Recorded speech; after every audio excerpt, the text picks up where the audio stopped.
Je voulais vraiment faire cette vidéo. Mais le problème, c'est que ça a été ultra dur. Pourquoi ça a été dur? Bah, tout simplement parce que cette vidéo devait parler de quoi à la base? Elle devait parler de développement personnel, de concentration et même d'amour. Mais je me suis rendu compte d'une chose qui fait vraiment chier, c'est que pour faire des vidéos sur YouTube, il faut un minimum d'apprentissage et de formation. Peu importe dans la niche dans laquelle on est. Et ça m'a fait réaliser quelque chose de très important, c'est que la qualité approximative de mes vidéos, elle va pas s'améliorer avant un bon bout de temps, on va dire. Et ça va être la même chose dans énormément de projets dans la vie, dans le sens où, bah, pour devenir bon dans quelque chose, on prend du temps pour s'améliorer, pour progresser et pour atteindre, entre guillemets, le niveau qu'on veut atteindre. Et ça, c'est une réalité que beaucoup de personnes y connaissent, ça ne les surprend pas et tout, c'est assez évident, ils l'ont déjà assimilé. Mais moi, quand même, c'est une réalité que j'ai du mal à accepter, à comprendre, à assimiler. Et ça, je pense que ça vient quand même d'un caractère assez impatient que j'ai, d'un caractère assez maladroit dans la manière de m'aborder, d'aborder même les autres, dans le sens où je suis souvent très dur avec moi-même et souvent je suis assez impatient dans ce que je recherche. Mais au final, c'est pas le plus important parce que ce que j'ai retenu de mon expérience, ma petite expérience, etc., c'est que pour atteindre un objectif, certes, ça ne se fait pas en un jour, mais en un jour, il y a une chose qu'on peut faire, c'est changer son mindset. Un jour est suffisant pour changer totalement sa manière de réfléchir, de penser, et bah, il faut juste rester concentré, obsédé par un objectif pour y parvenir. Dans le sens où, bah, si en un jour, tu réussis à changer ton mindset, en 3 semaines, tu réussis à prendre de bonnes habitudes, et en 6 mois, 1 an, tu verras les résultats. Parce que au fond, atteindre un objectif, peu importe que ce soit du sport, du business, un projet, bah, il suffit juste de prendre un ensemble d'habitudes concrètes, de les respecter au fur et à mesure du temps. Parce que pour atteindre un objectif, il suffit de mettre en place un ensemble d'habitudes quotidiennes que tu peux répéter sur le plus long terme possible, qui vont te permettre d'avancer pas à pas vers cet objectif. Et bah, le plus judicieux, c'est de faire des habitudes que tu peux respecter très facilement. Le plus dur, c'est pas de connaître ce qu'il faut faire, c'est de faire ce qu'il y a à faire. Donc moi, si j'avais un petit conseil à te donner, ce serait de faire comme moi. C'est là, par exemple, j'ai mon petit carnet dans lequel je note tous mes objectifs, les heures que je fais au quotidien qui peuvent me détourner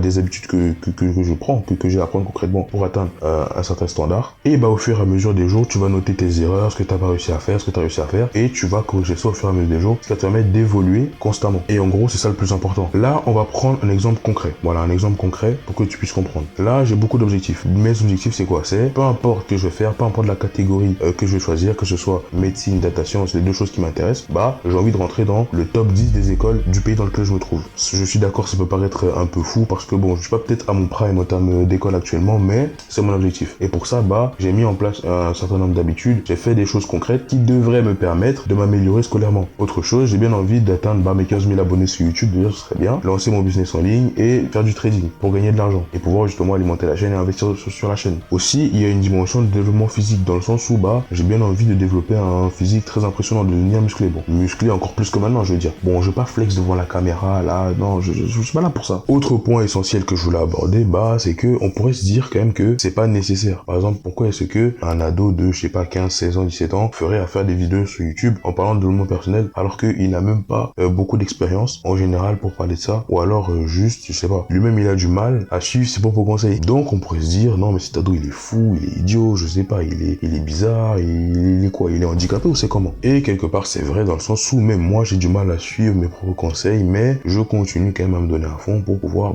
réaliser ce que j'ai envie de faire tout simplement. Quand je dis tout ça, on pourrait se dire que pourquoi est-ce que un ado de 15, 16, 17 ans se casserait que à faire des vidéos alors qu'il en a même pas besoin. C'est pas le plus important à l'heure actuelle pour lui. On pourrait se dire oui mais il est fou, oui mais il est idiot, il est bizarre, etc., etc. Et quelque part c'est pas faux parce que honnêtement même moi j'ai du mal à suivre mes propres conseils. Même moi j'ai du mal à regarder mes vidéos après. Mais en vrai c'est pas le plus important parce que honnêtement il y a un truc que je vais avouer dans cette vidéo, c'est que honnêtement plutôt que de voir ces vidéos comme un signe de perdition ou de bizarreté, je vois plus ça comme une sorte de maturité. Une maturité acquise dans le sens où j'ai une manière quand même différente d'aborder les interactions sociales, d'aborder la société, et c'est pour ça que je me sens un peu souvent en décalage. Décalage dans le sens où j'ai quand même du mal à m'exprimer, j'ai du mal à m'épanouir dans mon environnement, et tout ça, ça fait que j'ai envie de parler de choses quand même différentes. Et le seul moyen pour moi de vraiment exprimer ce dont j'ai envie de parler au quotidien avec mon entourage, ceux qui m'entourent, ceux qui sont à peu près du même âge que moi, c'est à travers ces vidéos. Donc ces vidéos, c'est un peu une sorte de véritable expression de ce dont j'ai envie de parler. Et c'est pour ça que souvent j'ai du mal à exprimer, j'ai du mal à interagir avec ceux qui sont de mon âge, j'ai du mal à les cerner, à les comprendre. Je suis quand même maladroit dans ma communication avec les autres en général, surtout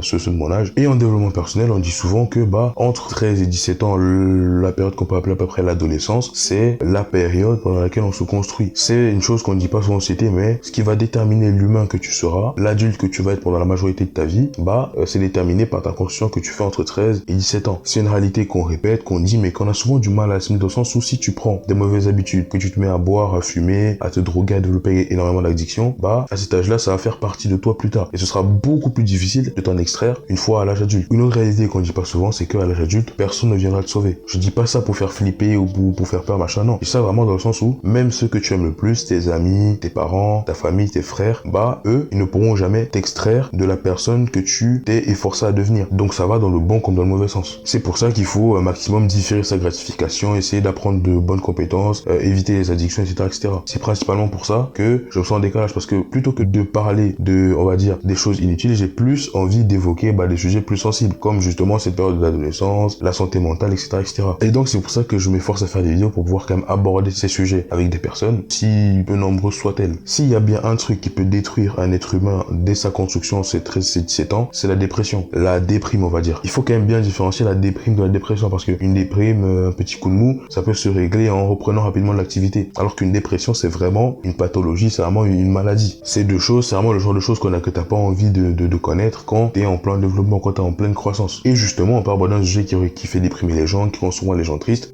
c'est l'amour. Pourquoi est-ce que je veux parler de ce sujet précisément? C'est parce que souvent, énormément de personnes recherchent activement, vraiment c'est un objectif pour eux de trouver un partenaire, de se mettre en couple. Et souvent, la logique de ces gens-là, c'est quoi? C'est, j'ai souvent reçu de l'amour de mes amis, de mes parents, de mes frères, de ma famille, donc je sais comment aimer, et donc j'ai tellement d'affection en moi que j'ai envie de pouvoir partager cette affection, cet amour que j'ai reçu avec une personne pour laquelle j'ai des sentiments. Sauf que la réalité, c'est quoi? La réalité, c'est que on a souvent plus besoin d'amour qu'on en est prêt à donner. Dans le sens où ce besoin constant de rechercher un partenaire, d'enchaîner les partenaires, ou alors juste d'être à la recherche de partenaires, ça vient plus d'un manque d'affection plutôt que d'un excès. Et souvent, ça mène à beaucoup de choses. Et justement, en personnes, on dit quoi? On dit que il faut pas forcément rechercher activement à se mettre en couple. Il faut laisser le couple venir vers soi. Pourquoi? Parce que quand on cherche activement à se caser avec quelqu'un, soit on juge mal la personne, soit on se fait mal juger. Je m'explique. Quand je dis qu'on juge mal, c'est qu'on se base pas forcément sur les bons critères pour choisir notre partenaire. Dans le sens où on ne va pas forcément voir les bonnes qualités en elle. On va prendre un exemple. Imagine que tu es en crush sur une personne, et la personne, elle est drôle et elle est stylée. Voilà pourquoi tu es amoureux d'elle. La personne, elle boit, elle fume, elle est drôle, elle va en soirée, et elle est pas toxique, mais quand même, elle n'est pas forcément très investie dans la relation. Et j'ai envie de te dire, libre à toi de l'aimer ou pas, hein, c'est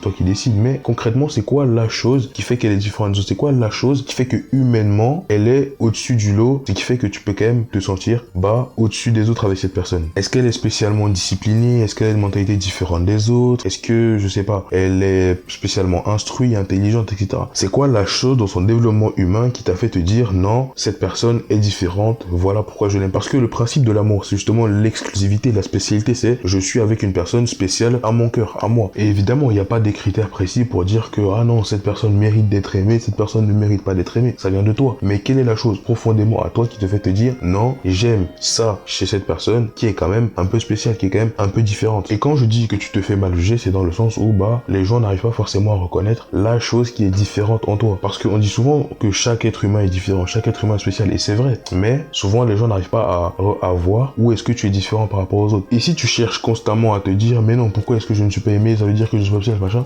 tu te mets en difficulté tout simplement. Et si tu cherches constamment à te dire pourquoi est-ce que je ne suis pas aimé, pourquoi est-ce que personne ne remarque ma différence, pourquoi est-ce que personne ne s'intéresse à moi, pourquoi est-ce que je ne suis pas en couple, tout simplement, et que tu cherches activement à te mettre en couple, mais que personne n'arrive à remarquer ta différence, ta spécialité dans ton développement humain, c'est compliqué. Mais ça ne veut pas dire que tu n'as pas de qualité, ça veut pas dire que t'as pas de spécialité, ça veut pas dire que t'as pas une chose différente des autres. Ça veut juste te dire que tu ne t'es pas encore assez concentré, que tu t'es pas encore assez développé pour montrer entre guillemets au monde en quoi est-ce que tu es différent des autres. Et si toi, les personnes ne reconnaissent pas tes qualités ou ne reconnaissent pas ta différence, c'est pas grave. Il suffit juste de taffer dessus, pas pour les autres, mais en premier lieu pour toi-même. Et honnêtement, je vais te dire un truc qui va peut-être te faire flipper ou alors te motiver, c'est que si tu consommes un minimum de contenu dev perso, si t'as lu quelques livres dev perso, si t'es sur cette vidéo, c'est que t'es déjà un minimum différent des autres. Si toi aussi tu te lèves à 4h du mat pour aller courir sur la neige et sous la pluie et faire des pompes militaires le midi sous la neige au lieu d'aller manger à la cantine, c'est que t'es un minimum différent toi aussi. Le plus important, c'est de raisonner en termes d'accomplissement et de mentalité quand tu veux